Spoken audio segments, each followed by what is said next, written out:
In the year 1078, a monk named Anselm of Canterbury astonished the world by arguing that if it is even possible that God exists, then it follows logically that God does exist. Anselm's argument came to be called the ontological argument, and it has sharply divided philosophers ever since. The 19th century German philosopher Arthur Schopenhauer called it a charming joke, but many prominent 20th century philosophers such as Charles Hartshorne, Norman Malcolm, and Alvin Plantinga think that it's sound. Here it is. God can be defined as a maximally great being. If something were greater than God, then that being would be God. And in order to be maximally great, a maximally great being would have to be all-powerful, all-knowing, and morally perfect in every possible world. Possible worlds are simply ways the world could have been. To say that something exists in a possible world is just to say that if the world were that way, then the thing would have existed.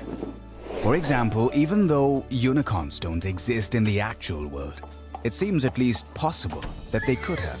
So we can say that unicorns exist in some possible world. On the other hand, a married bachelor does not exist in any possible world because the idea of a married bachelor is logically incoherent. It could not possibly exist. So if it is possible that a maximally great being exists, then we can say that he exists in some possible world. But wait. A maximally great being would not really be maximally great if it existed in only some possible worlds. To be maximally great, it has to be all-powerful, all-knowing, and morally perfect in every possible world. So think about it. If a maximally great being exists in any possible world, then it exists in every possible world. And if it exists in every possible world, then it exists in the actual world. That is, a maximally great being actually exists. Thus, the atheist has to maintain not simply that God does not exist, but that it is impossible that God exists. Here's a summary of the ontological argument. Steps 2 through 6 are straightforward and largely uncontroversial. But what about point number 1? Clearly, if it can be shown that the idea of a God is logically incoherent, then the argument fails. But is the idea of a maximally great being absurd, like a married bachelor or a square circle or the smell of blue? This doesn't seem to be the case. The notion of an all-powerful, all-knowing, morally perfect being that exists in every possible world seems to be a perfectly coherent idea. But couldn't we parody this argument and make it work for anything? Why not say, it's logically possible that a maximally great pizza exists. Therefore, a maximally great pizza does exist? However, the idea of a maximally great pizza is not like the idea of a maximally great being.